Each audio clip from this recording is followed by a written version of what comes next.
Hello and welcome to A Celtic World, a YouTube channel and podcast made by Celtic fans all over the world for Celtic fans all over this great big world.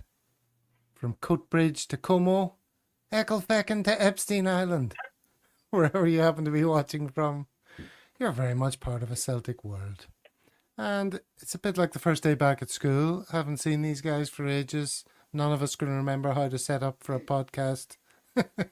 We've forgotten it all. But who do we have? We have Stephen in Australia. Let's say hello to Stephen. Yeah, hi Gav. Nice to see you again. It's been a long close season.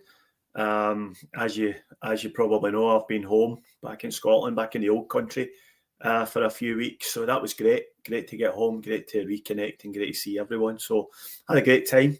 I'm looking forward to getting back on and chatting about the Celtic.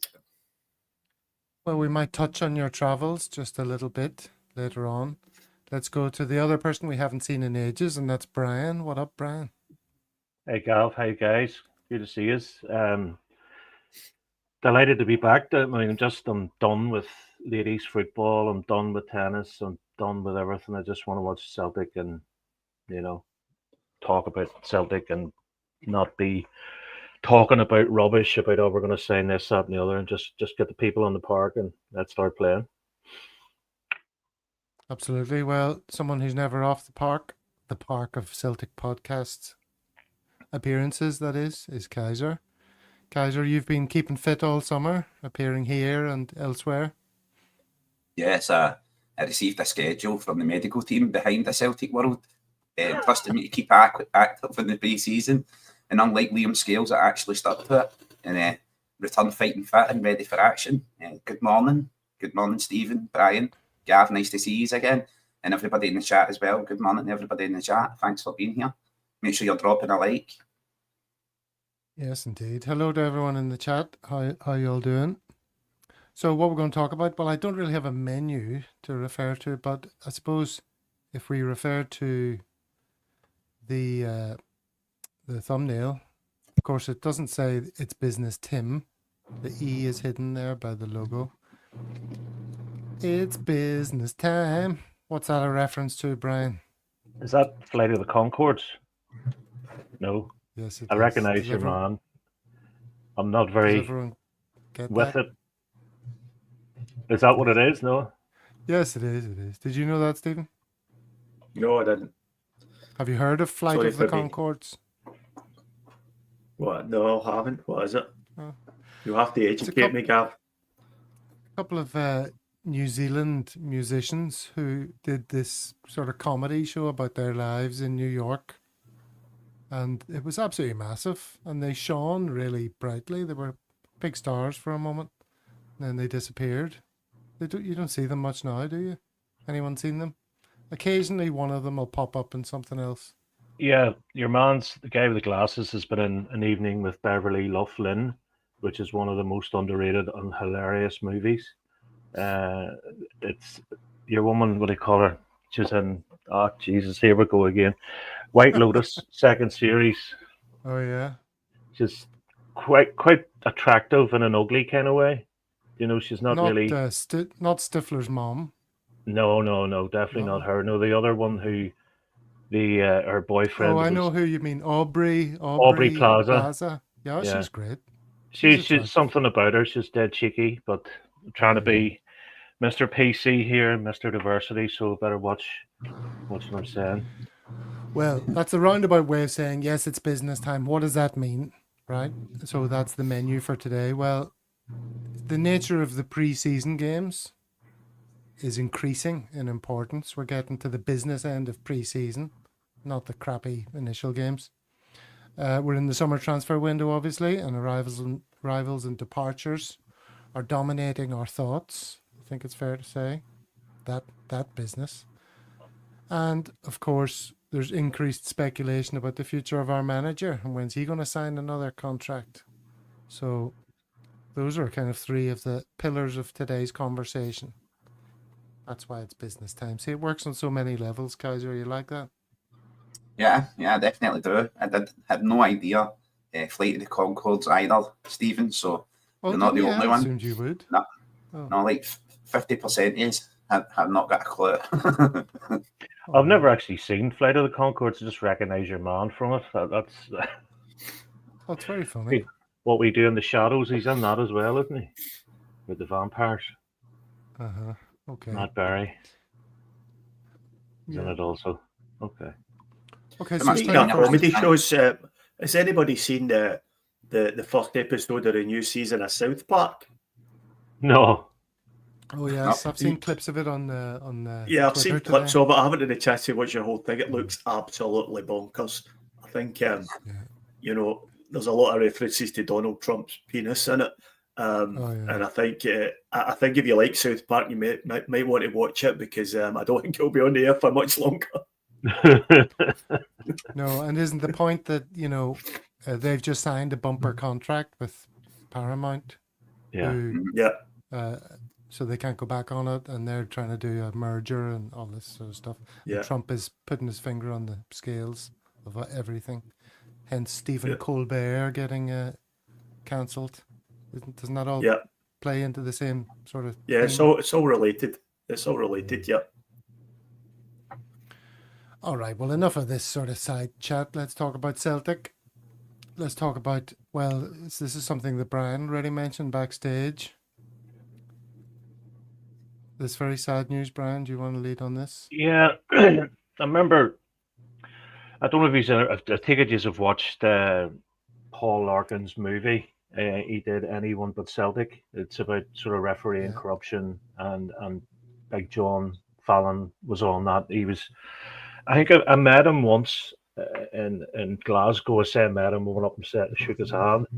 It was at a game, absolute gentleman, just totally. He was the only sub in the final.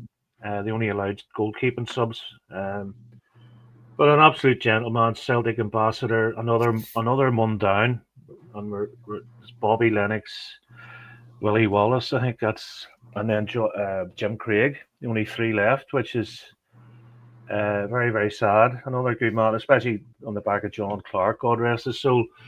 But if anyone hasn't seen it on YouTube, Paul Larkin, Anyone But Celtic, it's definitely worth a look. But God bless John, another good man away.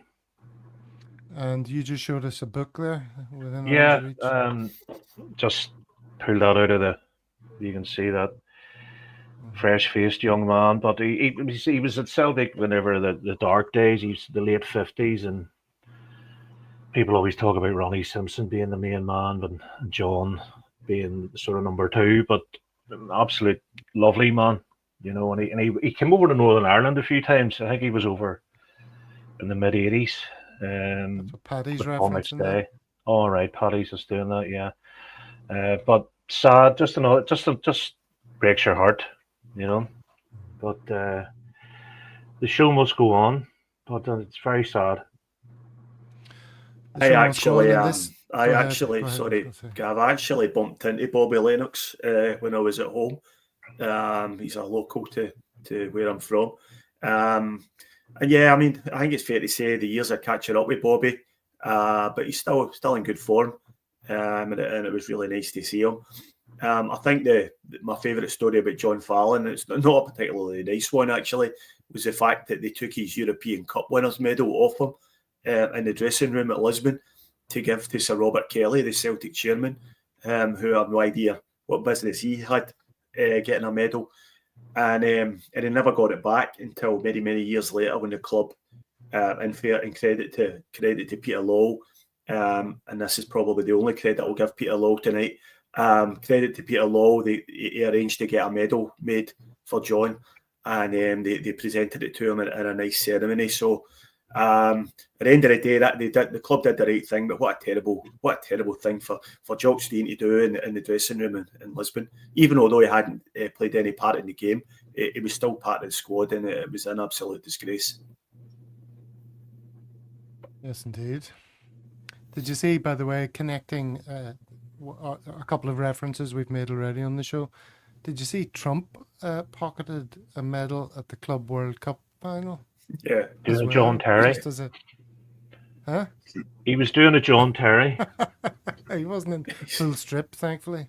Oh, no, just a balloon. The man's talk about Joe Biden losing the plot. I mean, that, I I love the I way don't even watch I love the way anymore. Chelsea. I love the way Chelsea photoshopped him out of the picture though when they published it on their club website. That They was did, nice. did they? Yeah, they did. Yeah, they That's did. about Yeah, the first good thing Chelsea have ever done.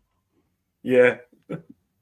And we'll promise we'll totally get back to all the Celtic stuff, but just talking about people passing too soon. I don't know if you saw this news, but this I just thought we'd mention it. Yeah, Theo but Huxable, the guy who played Theo Huxable, drowned in Costa Rica Jesus. on a notorious beach for riptides, and he was like only in his 54. mid-50s or something. Yeah. Mhm. Uh, Very sad. what's his name now? Malcolm Jamal Warner. I think he What's was his the only name? one out of that show I actually liked. I couldn't stand the rest of them. I hated Bill Cosby. I never got the show, but I liked him as a What character. about Lisa Lisa Bonet. Bonet? Come on. I like her for different reasons, but I just thought it Kinda was. right. I didn't like the show. And hey, look, wasn't wrong. Look at Bill Cosby, how he turned out. Lisa Bonet, though, Kaiser. Do you know who that is? No. Not Too young. She's before my time. Guys are too young. she's married to Lenny Kravitz, isn't she? And Yeah, her and they have a daughter, daughter who's Zoe, famous. who's a Yeah, Zoe Catwoman or Kravitz. something. I know too much crap. You do, Brian. You're all over the sort of pop culture. All right, back to the game. Sorry, everyone. Sorry, what are we going to back to the game? We haven't had any games yet. Okay, so yes, preseason generally. Let's talk about that. We haven't had any games. There's a few in preseason, but we're not back into the season. Yeah, I just wanted to ask you individually, how are you coping? What's your sort of emotional status in preseason? Some people are doing their nut, panicking.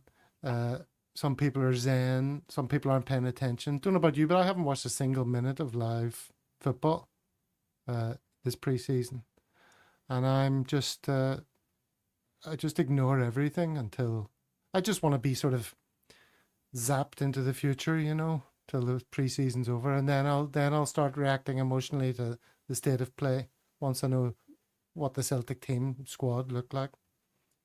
Stephen, Just want let's to make start the with you quantum because what's that? You want to make the quantum leap into the future and just turn up on first day of the season, see what the state of play is. Yeah, because everything else is just a waste of energy, if you ask me. So we've had a couple of exchanges in the WhatsApp group, Stephen. When you came back from Scotland, you wanted to get back into the WhatsApp group, and somebody else was saying, there's no point in getting excited. And you were like, what do you mean? We need to talk about transfer speculation. So where are you in that whole thing? Well, I mean, this is the transfer window, and what else is there really to talk about? That this is the only one of two times of the season when you are able to sign players, and we need to sign players. And I'm not panicking, and the reason I'm not panicking is because I've seen it all before, and I'm not particularly surprised with how this transfer window is panning out. I think in the last podcast before we broke up for the school holidays, I mentioned that things were looking good and positive, but we always have the potential to mess up a transfer window, and it seems as if that's exactly what we're doing. The business we've done so far, there's been a couple of decent bits of business, but the rest is just garbage, and we need to get our finger out.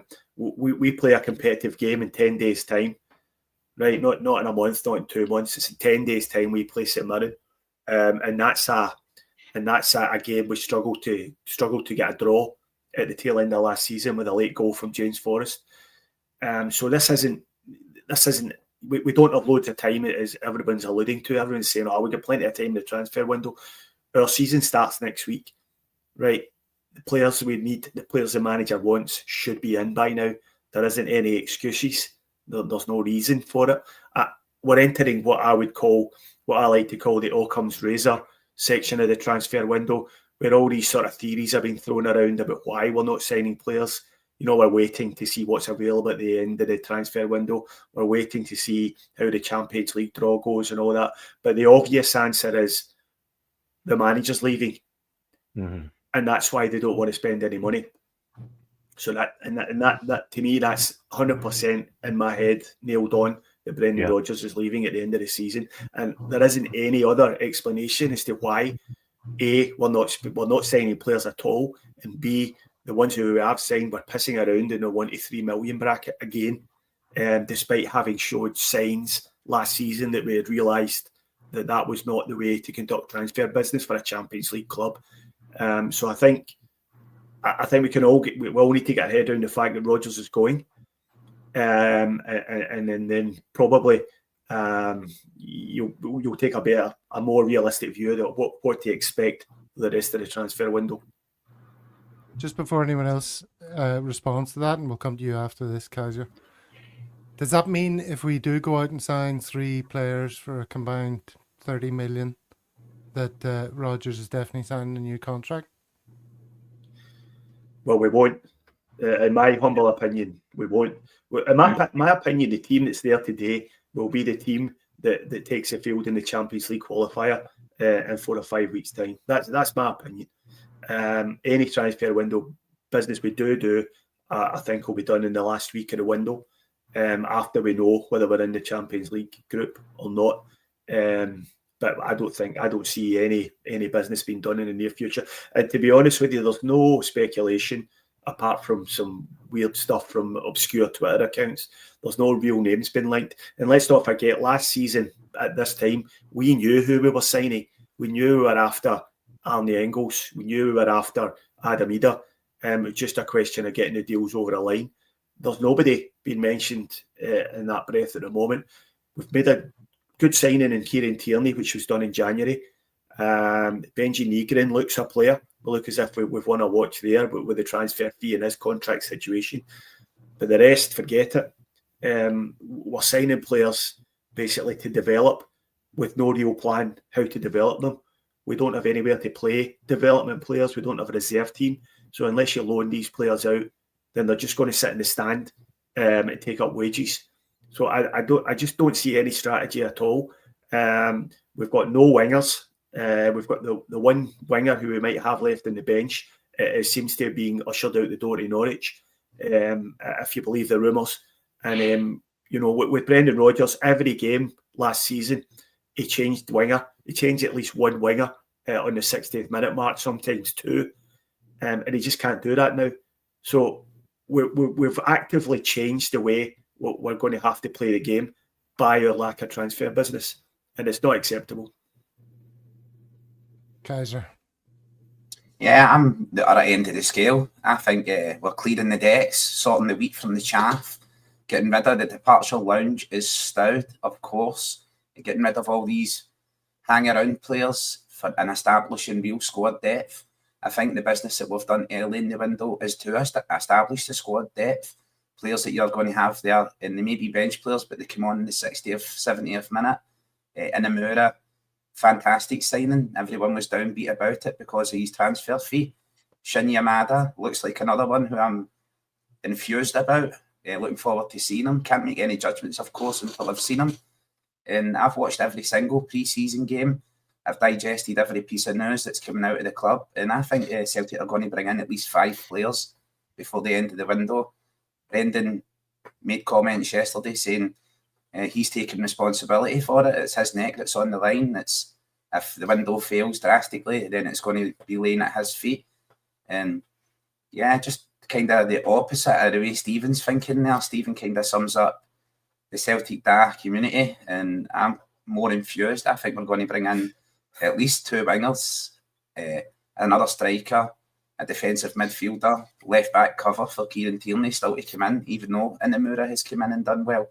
And we're going to run the gauntlet, qualify for the Champions League, go further than we did before in Europe, and maybe even win it. I'm that enthused. Just one counter point there, Kaiser. Why do we have to clear the decks before we sign players when we've got close to £100 million in the bank? I think that we're actually saving, right, and not for a rainy day. I think we're saving to upgrade the main stand. I think Celtic have took a look at the stadium facilities. Parts of the main stand are 100 years old, if not older. And I think Celtic have really looked at the stadium, ticket demand on the waiting list, and they're thinking to themselves, if we get enough capital in the bank, we don't need to take any mortgage from any sort of bank. Given what happened in the 1990s, I don't think Celtic will ever take money from the banks again. So I don't think we've ever been closer. If we make Champions League football this year, then that's another 30, 40 million coming into the club. We've already got 70 odd million in the bank, Frimpong money coming in. As you know, all this money comes in stages. It's not all paid at once. Don't just come at your door with a big bag of 17 million for Nicholas Kuhn and drop it on you. So I think Celtic are clearing these players out, sorting out transfer fees so they can look at exactly what they've got to spend without eating into what they've been saving. And I understand that for every bit we've saved, you've got tax to pay on savings. So I think we paid something like £7 million in tax last season. And I was thinking to myself, well, where does HMRC play in the Celtic lineup? Because we spent £7 million in him, and he's like Quan. He's not going to play a single minute of football for Celtic. But I think it's important to get rid of these players so as they don't get bogged down and run out their contracts and stuck down in the machine that is Celtic. They don't mess up the cogs, so to speak. So I'm actually hoping that what's going to happen is we're going to spend about between 20 and 30 million, bring in 5 players, the bulk of it on a striker. I think we'll break our transfer record, spend about 13, 14 million on a striker, and equip for battle in the Champions League. One thing's for sure, we can't be getting in there with James Forrest at 34 years old playing on the wing, and Kwon the only option, Daiza Maeda the only player on the left until January. But at the same time, we can't over-equip with Jota coming back from injury. We can't go and buy a left winger worth 10 million to over-equip that position. So I think the board are trying to be intelligent about it. Yeah, no, it's almost like the Celtic off-season is like a psychological evaluation test, and they give you a certain amount of information and then people go their own way with it, as evidenced by the response to the question from you two, both, as you say, you're different ends of the scale. I mean, that's what I was saying earlier, is I'm trying to just not arrive at a conclusion until we know what we're dealing with, and we don't. So, Brian, if you can not take any calls, but concentrate on the Celtic World for a goddamn minute. Well, did anyone see? Perhaps you could answer. Sorry, I was away phoning there, so it's on mute. Did anyone see Rodgers' press conference with Callum? Yes. Okay. His body language, Rodgers' body language was, he actually one stage put his hand in his pocket and got his phone. And I was looking at that, but they were asking Callum, you've been so successful at Celtic. How do you keep yourself motivated and all the rest of it? And do you know what happened? Rodgers interjected and said, "You keep yourself motivated with a new manager," and what like that.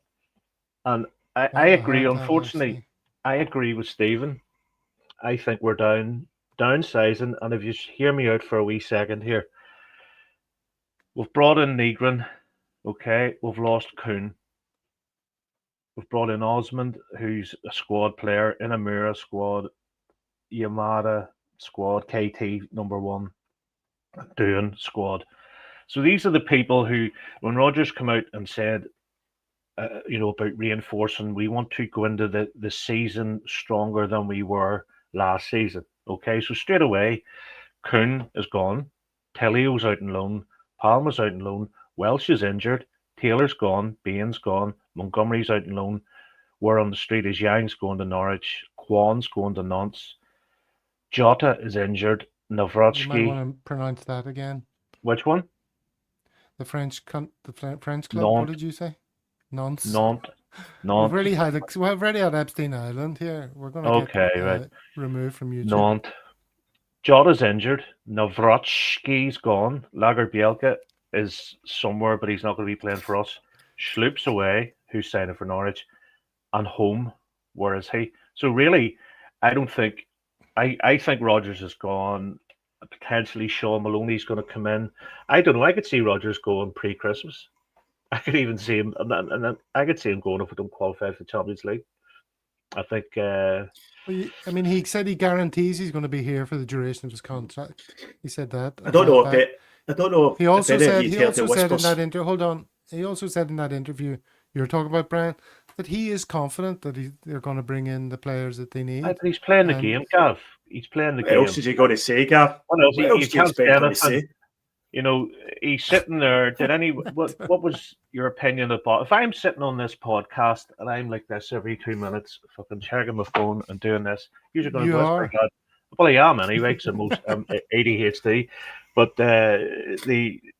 Rodgers is everything he does is rehearsed, and every word that comes out of his mouth, there's nothing off the cuff, and I think he's pretty much said. Any of you heard the whisper that Peter Law, our esteemed chairman and former CEO, has started briefing friendly journalists against Brendan Rodgers behind his back? Because that was the whispers I heard. The whispers I heard, he'd been telling journalists that it was ridiculous that we'd spent the guts of 25 million on Trusty, Engels and Ida, and none of them started in one of the games last season against Rangers. And that's what I heard's been happening. He's been whispering that into people's ears, and that's his modus operandi. He doesn't like Brendan Rodgers. Low, he never has. He didn't want him there the first time, and he didn't want him there the second time. So I think the writing's on the wall, and I think you're being deliberately naive if you can't see it. Rodgers, what you're saying there, Gav, what else do you expect him to see in a press conference? Yeah, I've asked for these players, but these fannies up the stairs will not give me them. He's got to play the game. He's got to protect his own. He's got to protect his own credibility as a manager, because he's going to have to work somewhere else next. So he's not going to come out and badmouth the board or openly badmouth the board. But if you listen and read between the lines, he's telling you, he's talking about club signings. Although he walked that back a bit during his latest press conference, he's sort of distancing himself from signings of Yamada and Amura, and he's telling you that basically not his signings. So it's exactly what happened in his first spell at the club. They started briefing journalists behind his back. At that time, they were talking about him. He was going to China and all this sort of stuff. And that's what they're doing this time. And they're signing players from under his feet and undermining his position. And that's only going to carry on.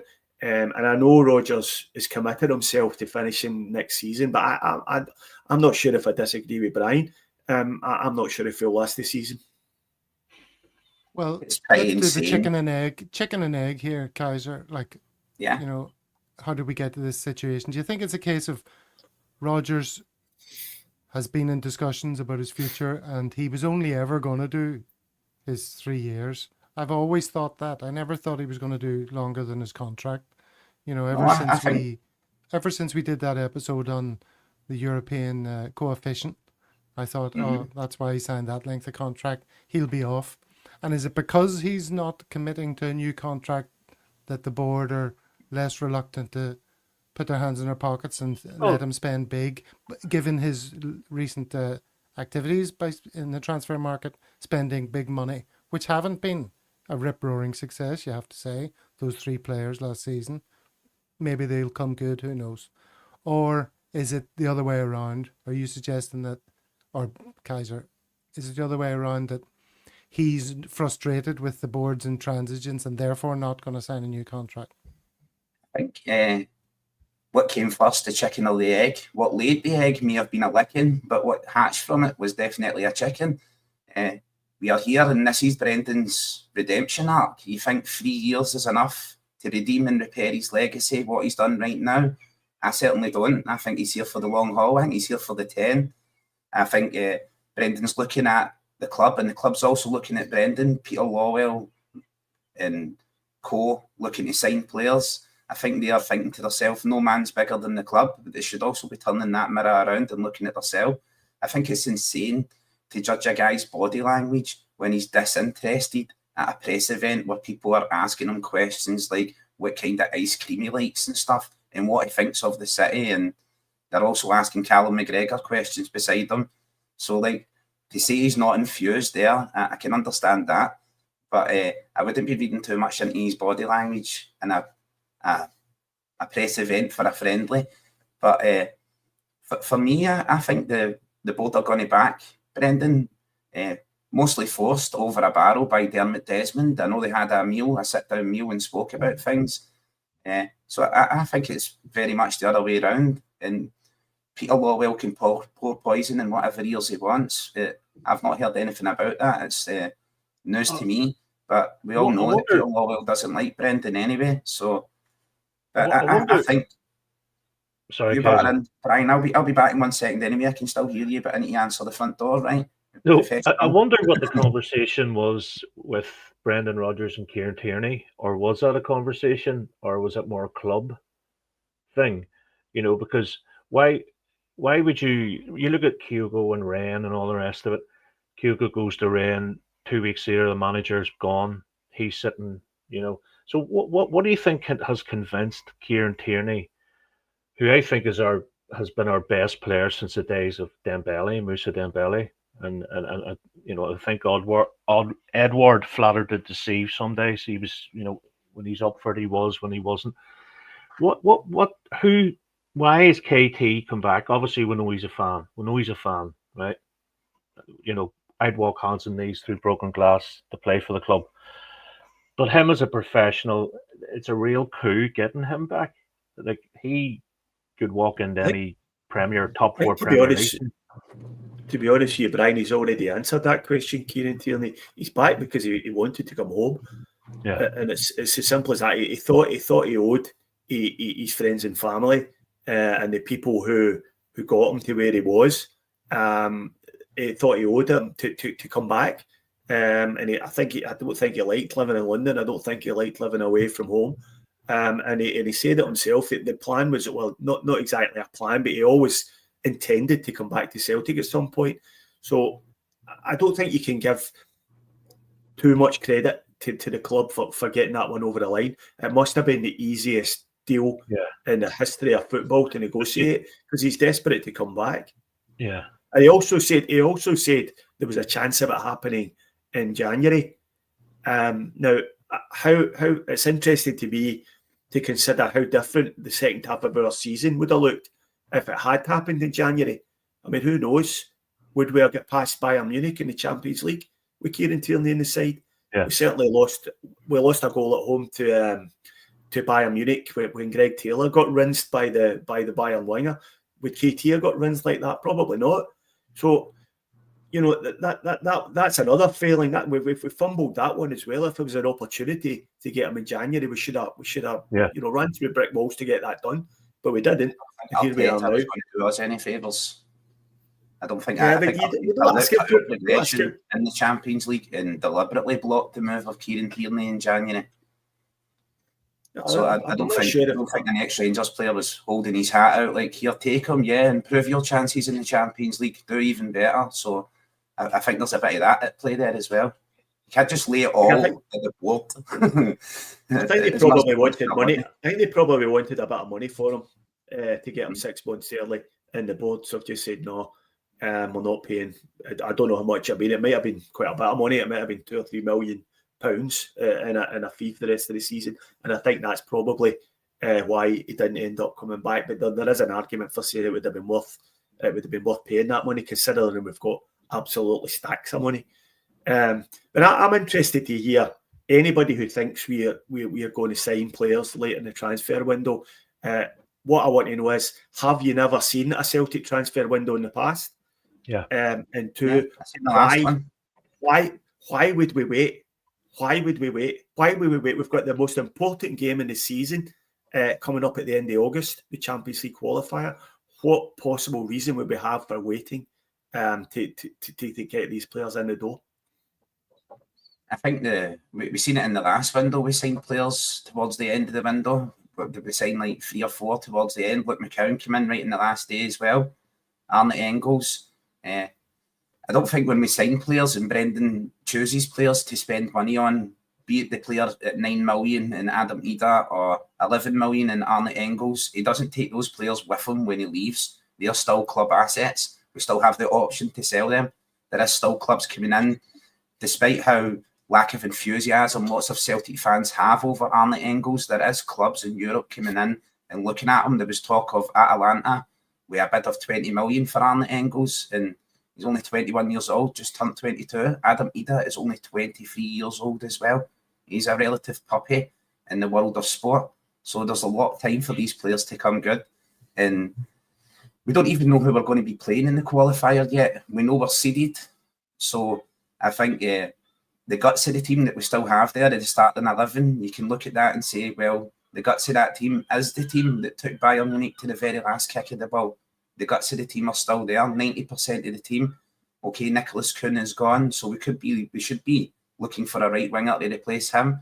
But I just don't think it's all doom and gloom. Everything is not foreshadowing death and destruction. I think it's a bit more positive than that. I was feeling that way before this program started as well. I would just like to say, right, look at the games in the Glasgow derbies when we were playing the Maggie mob. We were on it down, and then the final against Aberdeen. There's something not right there, guys. I don't know what. I think when we played the Sevcovians were a one-trick pony. They were a counter-attacking defensive side, and they were sitting in against Celtic, and then they had enough quality to hit us on the break. They scored early and got goals ahead. Look, I watched them the other night, and I must say, like, any team for this side of the city, you got to take them seriously. You got to treat them with a bit of seriousness. Disregard them completely at your own peril, because like they're going to turn up and they're going to play football. I think they're not going to be as expansive as we've seen them against Panathinaikos the other night against Celtic. They're going to be a lot tighter, play a lot more defensive, and I still think we have the quality. Their manager looks like he likes to play football. If he comes out to play football against Celtic, I think we will absolutely destroy them. Towards the end of the season, I think we had a poor January window and didn't bring in a couple of players, maybe to refresh the squad. But Brendan could have been digging his heels in and saying, I don't want any more legacy or club signings coming in here just for legs and numbers. I want the players that I want. So don't go wasting 2 and 3 million on players that I'm not going to play, like your Lager Bielka and your Narodsky. Don't go spending that 5 million, 7 million plus. Who spent that money, Stephen? That was the board that spent that money on those players. That wasn't Brendan. So look at the board wasting the guts of 10 million there. So I think everything, and I don't think anyone in Scottish mainstream media is looking to help Celtic. I think it's all very much a case of divide and conquer, looking to split the support.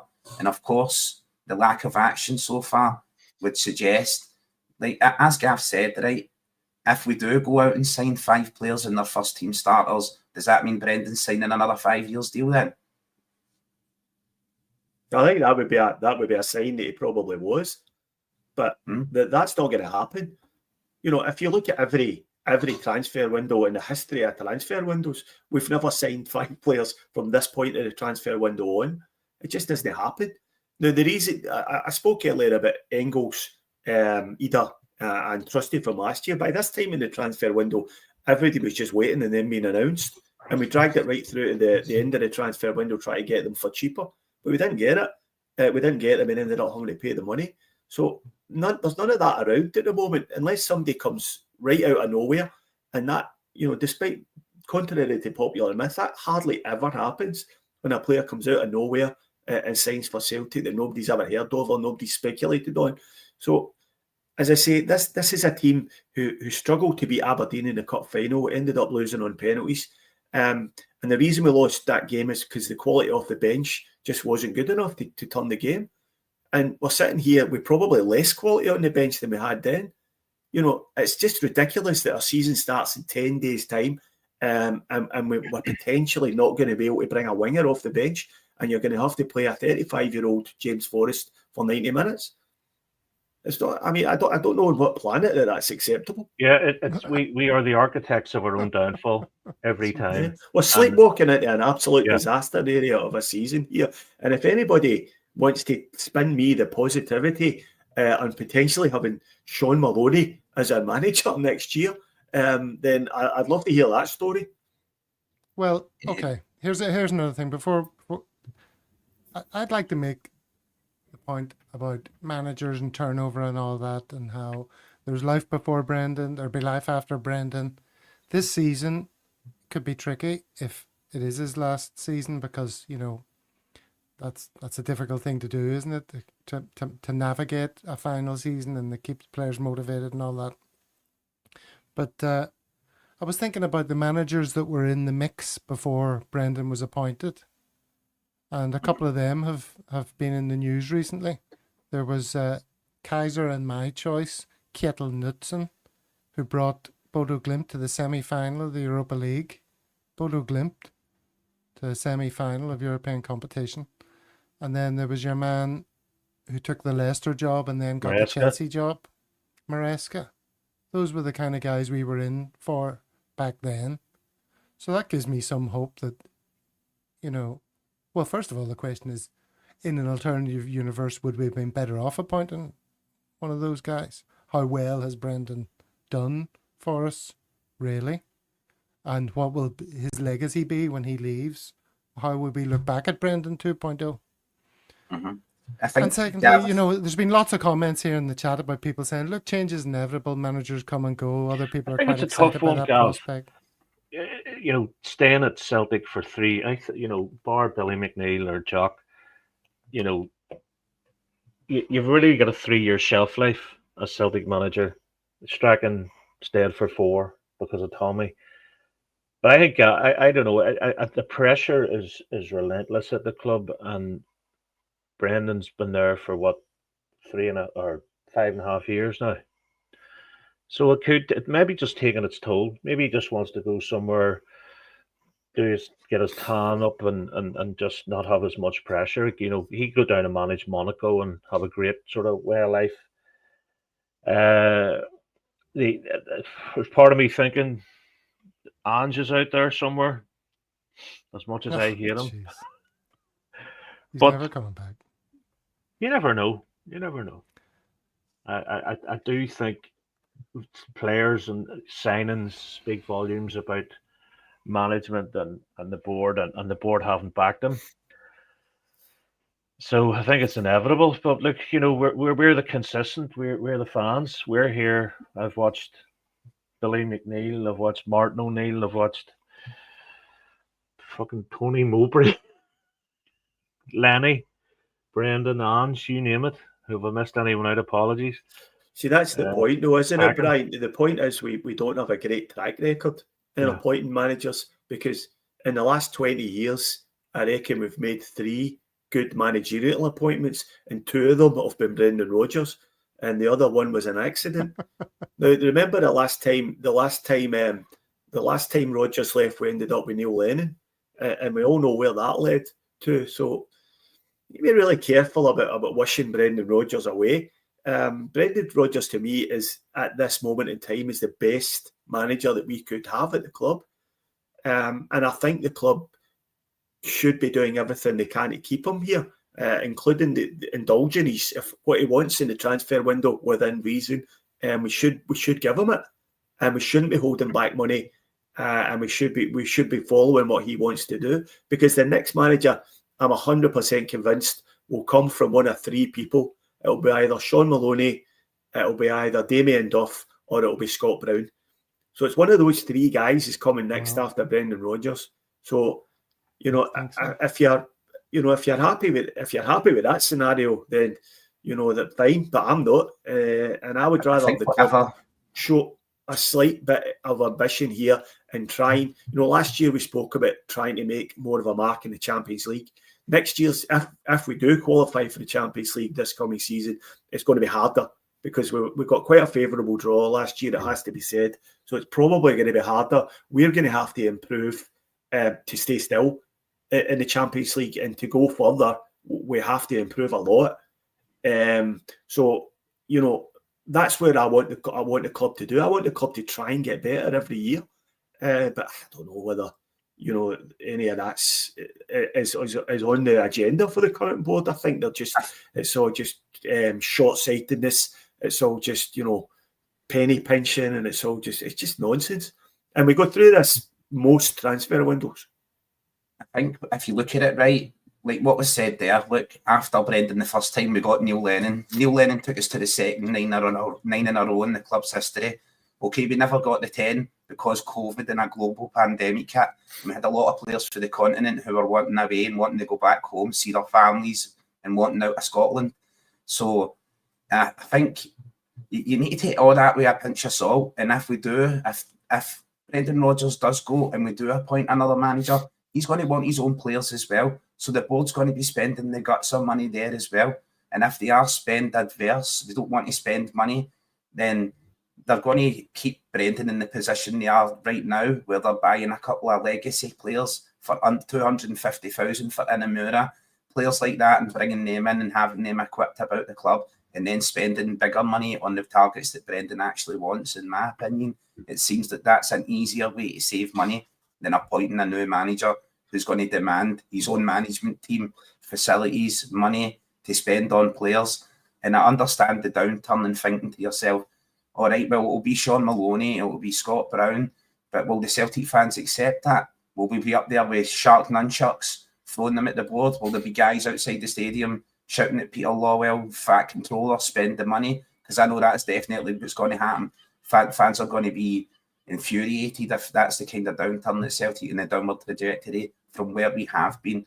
I think you're 100% correct that we have to spend money just to stand still. We have to improve the squad just to meet the same level that we met in the Champions League last year. But I also think Brendan's back here to re-establish his legacy, to build a lasting legacy. I don't think he's here for 3 years and 3 years only, and he's going to be happy with what he's done so far and go, right, that'll sign off on my Celtic career forevermore.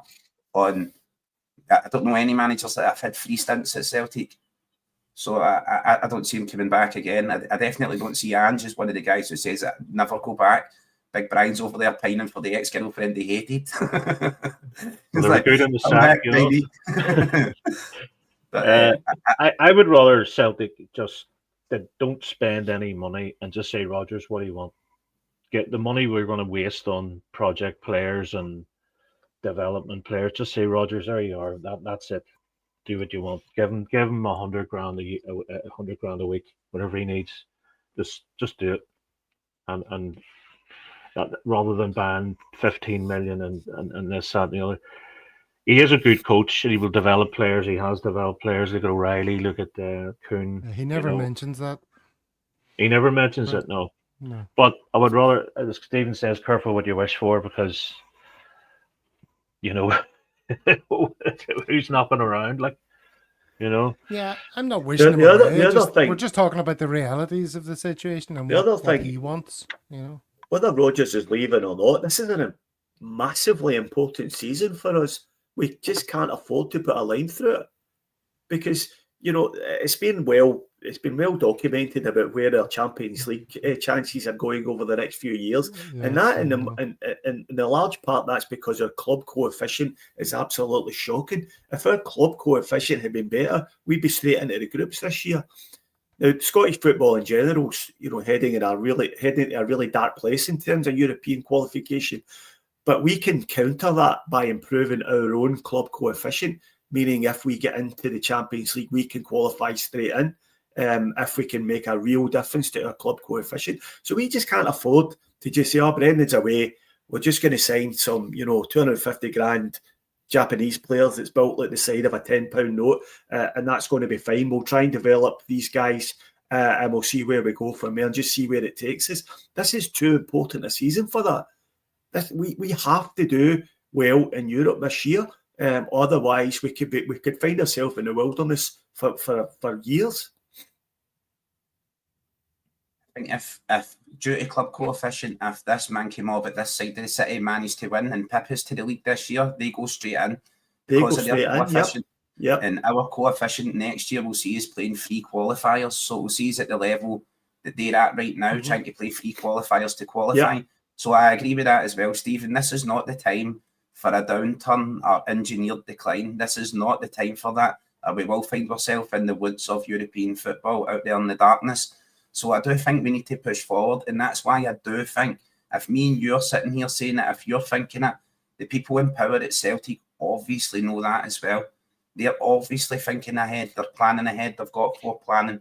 And if they've not, then we'll need to take action and be shifting them. We need to be joining and taking your shares and getting them towards that group that are trying to oust them and dig the shells out for the back of the couch and support ousting the board. Goodness me. It's great to be back with you, lads. Missed you, Stephen. But therapy, it's a problem shared, it's a problem halved, and all the rest of it. But that's what transfer windows are about, though, isn't it? That's why you're here. I mean, that's the obvious talking point in every Celtic forum on the internet just now is transfers and what's going to happen. So, can I say one thing? You know me, it's never going to be one thing. Do you remember the transfer window? Lenny brought in your man Al being a Yeti, spent 4 or 5 million on your man Barkas, and we were all sitting there. This is the best transfer window we've ever had, and look what happened down the pan. Mm-hmm. So I don't know what I'm trying to say with that, but I don't have faith in the board.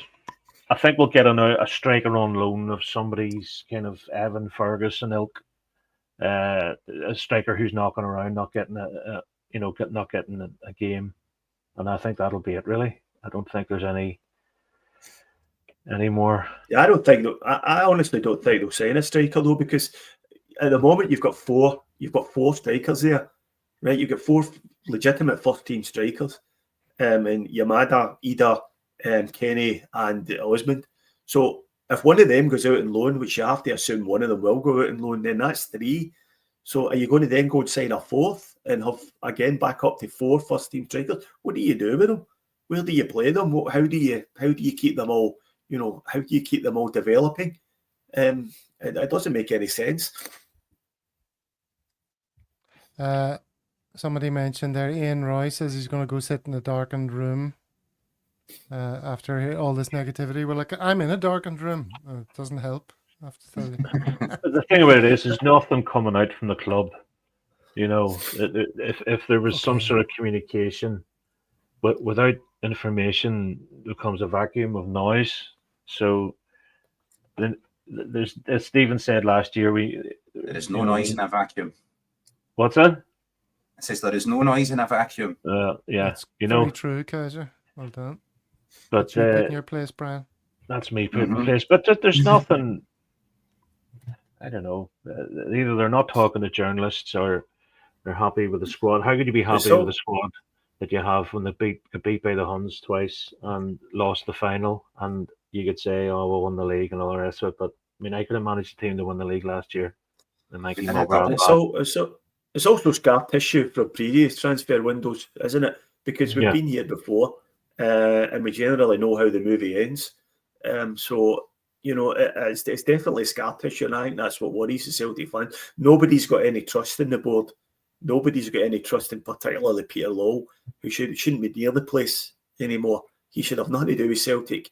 He should be away out enjoying his retirement somewhere. And I think that's the problem. Nobody has got any faith in them to deliver what's required. They're still not on WhatsApp. It's the redemption arc. Anyway, redemption. Do you like my new Celtic trainers? Yes, I was going to change the subject, not into trainers, but we had a whole run sheet of things to talk about in this chat, and we're not got to any of them because I didn't realise the boils that needed lancing, given our absence in the past few weeks. But let's turn our attention to a few photographs now. I don't know if you saw the episode with the Dundee Celtic Travel Club over the summer, or got to know them.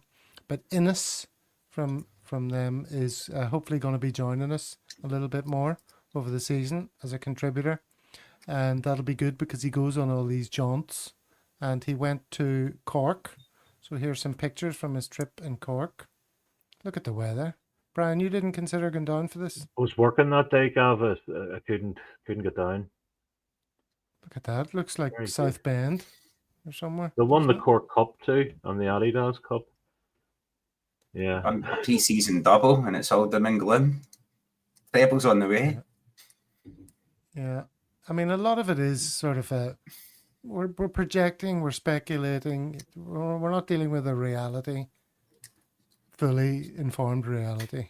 So I would prefer to concentrate on how blue the sky is here and the sun is shining and some happy Celtic fans. Look at that. Not nice. There they are down the boozer. No Fancy Madurai Guinness in and there, Cork. no. What's that? No Madurai for Big Innes. Look at the name of the pub. You have to be careful with how you pronounce that, Kaiser. Some people can, and some can't. You, my friend, are a Antis. can't. Very good, Brian. Our There's cunties. another thing I noticed. See if you can tell me who this is and why am I mentioning him, given the preseason. Major Kylure. The son, Very is it? good, Brian. Well done. Jeez. I wouldn't have recognised that as mid-year. Yeah. That's mid-year Surprised that he's a Hun too. Surprised he's for Ultravox. surprised. Well, funny enough, I was listening to Vienna the other day, another cracking tune. But I think Gav, without sort of railroading you, have you any more of the Celtic dingbats or whatever they call them? The see what you see there, Roy. The I players. do, but Something I funny. haven't them ready for tonight. Ah, I just wanted to ask, Mid-Ure, that's the surname, as you said, Kyle Ure has appeared over the pre-season. Is Ure a common surname in Scotland, and is Mid-Ure his actual name? I always thought that was like a stage name. I don't I think know. my I couldn't surname tell is you. slightly more common, being McDonald, but I never really heard of many yours. What about Midge, I would Midge? imagine, he's quite small, so I imagine Midge would have Oh, been right. midget or whatever you can. Yeah, Or you're allowed Midgies, to he's say. an annoying wee Midgie. Midgie, He's playing a gig in Sydney in a few weeks' time. Not sure is he's he? touring down here at the moment, so You're going to I that. haven't purchased. Stay away I from the haven't purchased. Jumbotron. Yeah, what's that one? You The not seen the Jumbotron? You don't know What? what that is, Coldplay Brian? Come on. controversy? Oh, your man, he's got his hands around the Yeah, chick. yeah. Oh, the lady. That's a Jumbotron, flip me. There we go. Yeah, I didn't know Midger was a Hun either.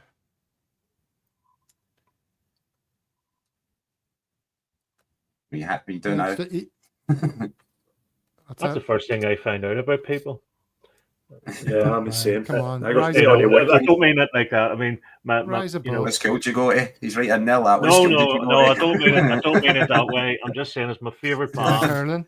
My favorite bands are Las Vegas, Primal Scream, the Bluebells, you name it. They all have something in common. Simple minds. Smiths. Do you remember we did Hoople once with disastrous consequences? We did a Gutman. live Hoople and the answer was Gutman. Brian, you got Yeah. Gutman. This is Gutman. I saw this. He's going out onto Wrigley Field. Is that what it's called? Wrigley Field? To throw the first pitch in Chicago. They introduced him, former soccer player. I saw this was posted by Chicago Celtic Supporters Club, who incidentally were on the North America show last night or this morning for me. So there's Gutman. Do you remember that, Stephen? He showed up in the Hoople. Who was the other guy? There was Gutman and Manny Perez or something. Is that his name? Manny, yeah, something Oh, like there's that. another Yeah, American fella, yeah. They never played a single second of football for Celtic. No. Your man was 19. He was bald as a coot. Remember that? No offense. Gav had a full head of hair when he was only a couple of years ago. I don't believe you. Gav was bald. No, he wasn't. He had a big Morrissey quiff. All at one stage. You were born with that Morrissey quiff, Gav. That's exciting. I never really had a quiff. No, not really. Not like Brian. Brian had a decent quiff. I was born with a quiff. But speaking of baldiness, I've maybe got a solution for my baldness, which I was going to share with you. Tell me if you enjoy this. Let me make that bigger, shall I? No hair, no problem.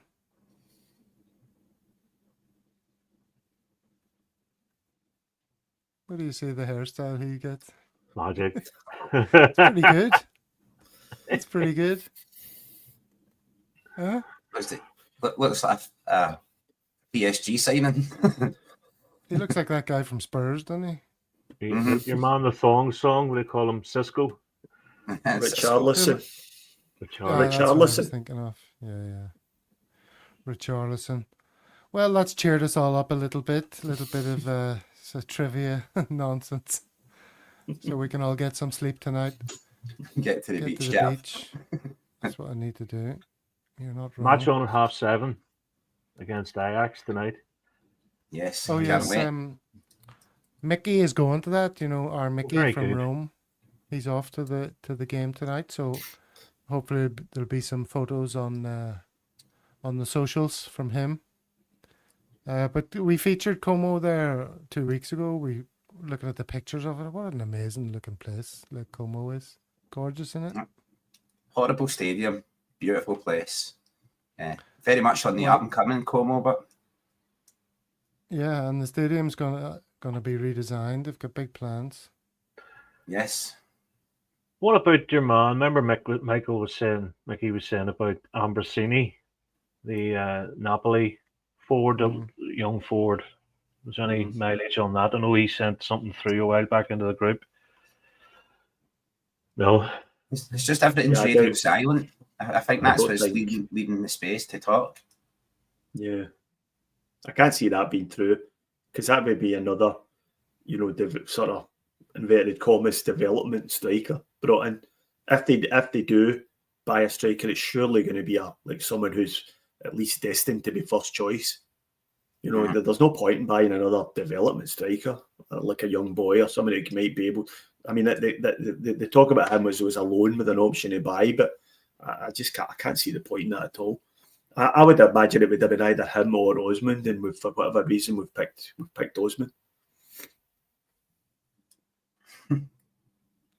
Yeah, well, I think we are going to sign a few new players for what it's worth, and I think it's going to be a decent enough window, and I think we're going to have a successful season. The only challenge for me is how does Brendan navigate this being his last season, and keep at arm's length all the questions, because he's not going to sign a new contract. But it's going to be another decent season, and there'll be lots of good football played, and we're going to have a really enjoyable time. That's what I think. Yeah. Do you not think Brendan should? Sorry, go ahead, Stephen.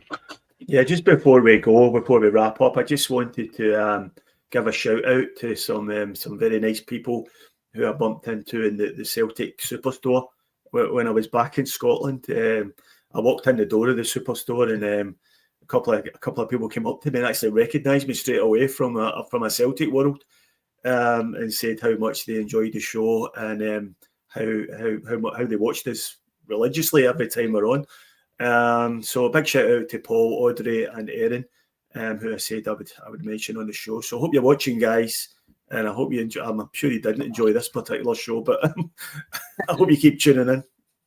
You never came to meet me when you were in Scotland, Stephen. That's one you missed out on. That's your loss, my man. The offer It is was my there. loss. It is my loss, and I can only in mitigation say that it was hectic trying to get around everyone. But Well, it even- was on the run sheet to ask you about that, to say that I believe you're a bit of a celebrity in Scotland, Yeah. thanks to the worldwide reach of A Celtic World. So that's happened to you. It's also happened to Brian. Brian, And somebody cornered you. Lurgan Brian from A Johnson Celtic benefits World? office, not quite as glamorous as Celtic Park.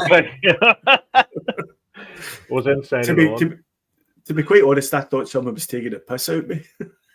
Honestly, I was looking around because my daughter was there, my wife was around somewhere. I thought somebody's put them up to this. Were for they sure. laughing their heads off? Your wife and Yeah, daughter? they were. Yeah, I was Oh, looking our around, dad's a laughing big at it. celebrity. Here, what about Paul? Has Paul left us? What's going on? No, he's just Paul's moonlighting famous on now. our He hangs around podcast, with him. spreading the A Celtic World Training, story. we need to get him signed up on a long-term deal because Hamish is Paul's locked calling. in. He's locked Yeah. in just because he's on Hamish's show every Called now up and to the then. big That's team. fine. He Called got a up to lot the of big grief team.